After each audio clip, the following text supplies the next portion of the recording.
pour faire un clin d'œil avec le sujet dont on vient de parler, on va s'entretenir avec un pêcheur et non un pêcheur ou non un pêcheur. En tout cas, bref.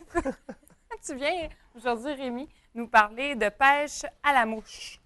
Oui. Et là, m'initier, évidemment, parce que moi, je connais absolument rien de la pêche à la mouche. J'ai déjà pêché à la ligne, mais mouche, jamais. Alors, voilà. Pas de problème. Tu as le matériel, tout ce qu'on a besoin de savoir. Comment ça se passe? Qu'est-ce que ça nous prend? C'est bon. Fait que dans le fond, la pêche à la mouche, c'est pas sorcier. C'est sûr que c'est ainsi de l'année. Il n'y a pas de mouche encore. Il fait encore très froid. Mais là, on sait que c'est pas des vraies mouches. Là. C'est vraiment des... Des imitations. Oui, OK. Ce qu'il faut savoir, c'est que, bon, la plupart des poissons, qu'on parle de la truite, qu'on parle du doré, qu'on parle du brochet, qu'on parle de la ouananiche, chez beaucoup de poissons, les animaux vont consommer des insectes, ils vont consommer des larves, ils vont consommer du petit poisson, des nymphes, etc. Fait que c'est important pour les pêcheurs à la mouche de pouvoir avoir un équipement. Si on peut voir un peu des exemples ici, là, juste pour le plaisir de les montrer. On voit un petit peu des mouches ici, justement. Là, c'est des petits assortiments comme ça qui sont faits. OK. On voit ici des imitations de petits poissons que les gens vont monter à la mouche, si on veut. On va avoir des streamers qui émettent des petits poissons. Les gens vont monter ça souvent avec du matériel, des plumes. Ça, chez nous, on a tout le matériel pour le montage. Les gens adorent là, monter là. C'est eux qui les font eux-mêmes? Oui, c'est les gens qui le font OK. eux-mêmes. Là. Il y a des jeunes qui commencent très tôt à monter de la mouche. Donc, quand on dit monter de la mouche, c'est vaste parce que ça peut être des imitations de petits poissons. On peut arriver comme ça. Oui, ça, c'est plus on voit que c'est un petit... C'est un petit poisson qu'on peut voir ici, un genre de petit menet. Ouais. On voit le petit œil en haut ici. Puis on voit vraiment toutes les plumes qui vont utiliser, le poil qu'ils vont utiliser pour aller chercher les couleurs que les gens ont besoin. Par la suite, il va y avoir des sauterelles, il va y avoir des éphémères qu'on appelle. Les éphémères, c'est ce qu'on voit sur des lacs des fois. Là. On en voit des centaines. C'est comme des petits voiliers tout petits là, qui flottent à la surface. Là. Puis c'est des insectes, c'est qui vivent Ça se dans promène l'eau. sur l'eau? C'est ça. OK, Ils vivent dans l'eau. Lorsqu'il y a une éclosion, ils vont partir du fond. Ils vont monter en surface et les ailes vont se déployer. Et il va y avoir ce qu'on appelle une éclosion d'éphémères, par exemple. Donc, où je veux en venir avec tout ça, c'est que lorsqu'on pêche à la mouche, il faut être en mesure de bien observer la nature. Tu sais, des fois, OK. on arrive sur le plan d'eau. C'est pour ça que je veux un peu te mettre en contexte, parce que je sais que la plupart des gens, ne pêchent pas beaucoup à la mouche. Quand est-ce qu'on est ça, c'est vraiment d'y aller bien à la base ce matin, puis plus tard, aller élaborer avec ça. Donc, lorsque les gens vont pêcher à la mouche en premier, ils vont observer sur l'eau. Ils vont observer aussi, parmi telle journée, quel est-ce que le poisson devrait consommer. Parce que généralement, le poisson s'adapte bien à son milieu. Si, par exemple, une journée, là, on observe qu'il y a beaucoup, exemple, de petits papillons blancs sur l'eau, on voit que la truite, elle saute. Généralement, hop, elle va sauter sur ce papillon blanc-là, mais elle n'ira pas sur d'autres choses. Si la nature est bien faite, le poisson va vraiment s'attaquer à ce qu'il y a de plus en abondance pour sa survie. Ouais? Oui, pour sa survie. Surtout la truite mouchetée. Là, Comme par respect de la nature, il va vraiment y aller avec...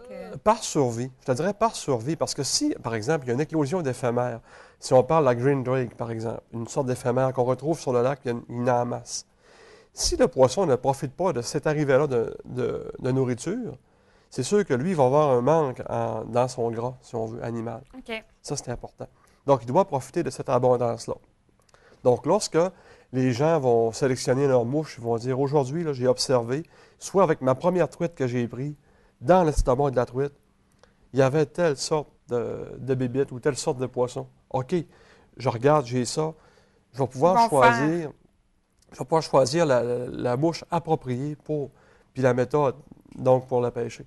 Donc, c'est vraiment une question d'observation, de voir qu'est-ce que les poissons se nourrissent, puis après ça, on va sélectionner la mouche. Exactement. Ça change. Ça change toujours. C'est ça qui est Il faut agréable. toujours être à l'affût. Ben, c'est ça qui est. Imagine-toi le trip, parce que tu es là, c'est sur le lac. Bon, tu as tous tes coffres à mouches, mais ça peut arriver que tu prennes absolument rien si tu n'as pas fait une bonne observation Ben non, ou un c'est bon ça. travail. Donc, c'est génial. Là, tu essayes des techniques. Tout d'un coup, tu as la bonne mouche, elle vient dessus, elle apprend. Alors là, tu as une fierté. Tu peux comprendre, je pense. Tu as une fierté que tu vas chercher. Là ton équipement, tout. Là, c'est. Parce que c'est le fun, parce que dans le fond, c'est complexe. C'est pas. C'est ça. Tu sais, des fois, on a l'impression que la pêche, c'est comme bon, tu t'assieds, t'attends. Mais c'est pas ça, là. Non. C'est vraiment de l'observation, puis c'est comme Exactement. de l'intrigue, tu sais, en même Exactement. temps, là. C'est, Il y a un travail de A à Z à ça faire. tient en haleine. Exactement, c'est ça. De A à Z sur l'observation. Puis là, tu es fier devant tes chums. Hey, moi, ça a fait. Là, il dit quel mot Parce que que tu c'est toi avant? qui l'as, toi, c'est ça? C'est Là, ça. tu veux pas le dire. Hein? On le dit, entre chums, on le dit. Hein, avec cette mouche-là, mais t'attends un petit peu, tu laisses. Tu t'attends un petit peu, là, une Ouais, demi-heure. c'est ça. Tu le dis qu'à la fin. Tu sais. Tu te taquines, moi j'en ai 3, toi t'en as pas. Attends, OK, bon, je vais te laisser une chance. Exactement. Puis aussi, ce qu'il faut savoir dans la pêche à la mouche, bien, toute la présentation.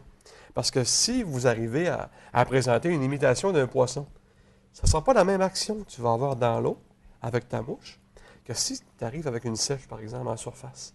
Donc, il y a Qu'est-ce que ça veut dire une sèche? une sèche, c'est parce que lorsqu'on arrive avec une bébête qui tombe sur l'eau, une sorte de mouche, une sorte d'insecte qui peut tomber sur l'eau, la présentation n'est pas la même qu'un poisson qui nage en dessous de l'eau.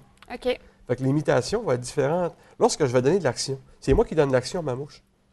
Parce que le poisson, si je n'ai pas la bonne action sur ma mouche, Ah, il va voir. il que va c'est venir pas- voir, il va retourner, il dit c'est pas naturel. C'est bizarre. Oui, OK. c'est pas naturel, je ne le prendrai pas.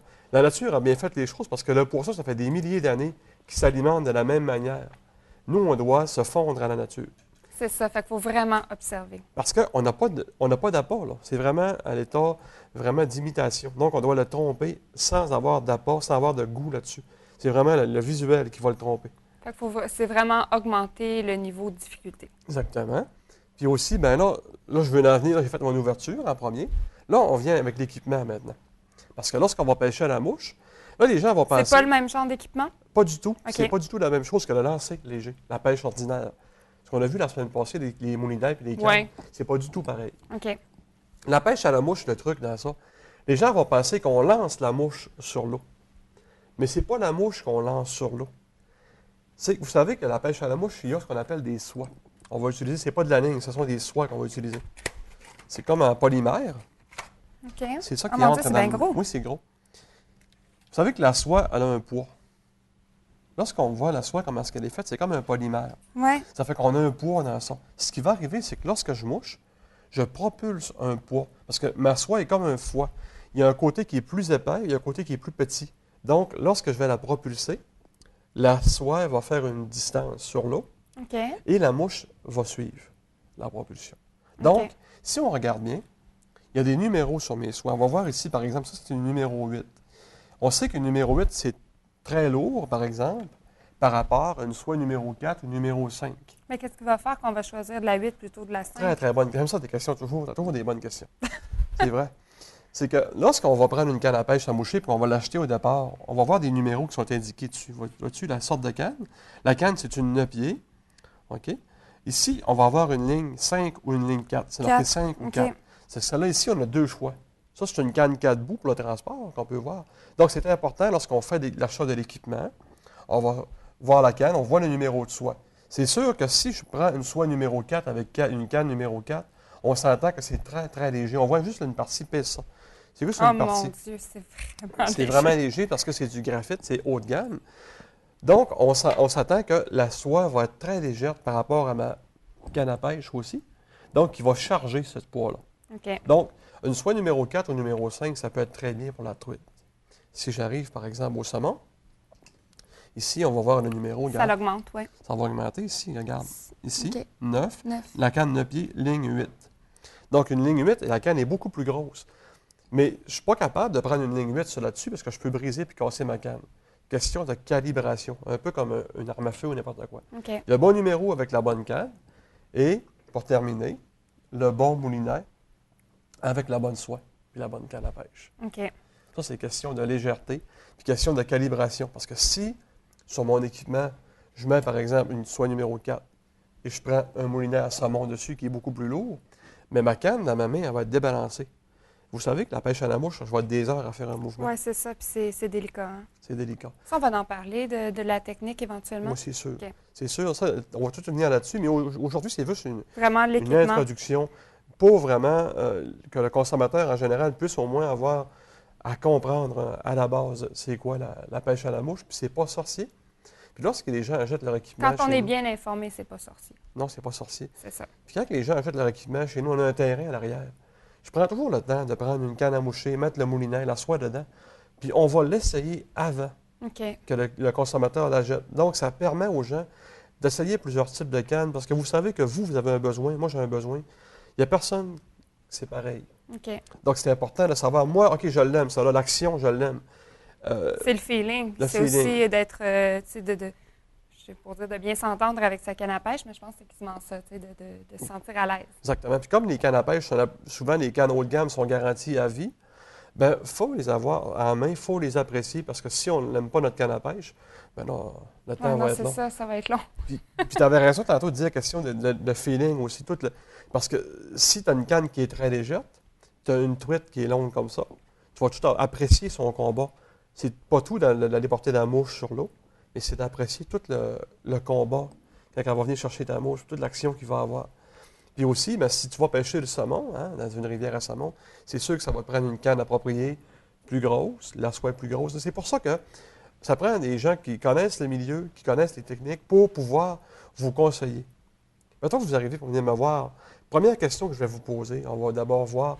Bon, Qu'est-ce que je veux faire? C'est quoi mes objectifs? souvent, comme vous avez mettons, un petit chalet quelque part, vous dites, ah, j'ai un petit chalet, il y a de la truite sur mon lac. J'ai le goût, des fois, le soir, de me relaxer, essayer ça un petit peu. Ah, je vous pose des questions de base. Bon, vous pêchez sur le quai, vous pêchez en bateau. Moi, je vais regarder au niveau de l'équipement qui serait plus approprié pour vous à ce moment-là. Mais si vous me dites, ah, je vais au saumon dans les rivières, ça ne sera pas pareil. Puis aussi, ben moi, je vais y aller avec la longueur que vous avez besoin, avec l'action que vous avez besoin. Et après ça, on va en prendre 3-4. On va aller sur le terrain. On va les essayer. Vous allez me dire, c'est celle-là que j'aime. Parfait. Et là, le tour est joué. Tour et route. Moi, je vais tout installer l'équipement. Je vais installer la soie dedans. Je vais installer la ligne dedans. Quand tu vas partir, il va juste manquer de poisson. C'est ça. Je vais aller le chercher parce que je vais être bien informée. Exactement. Bien, merci beaucoup, M. Aubin. Ben, ça me fait On plaisir. se retrouve la semaine prochaine. Pas de Tu problème. me parles de quoi? Bon, je sais pas. On va voir. On va voir. Je vais toujours avec le temps qui fait Avec une l'or. surprise. Oui, c'est ça.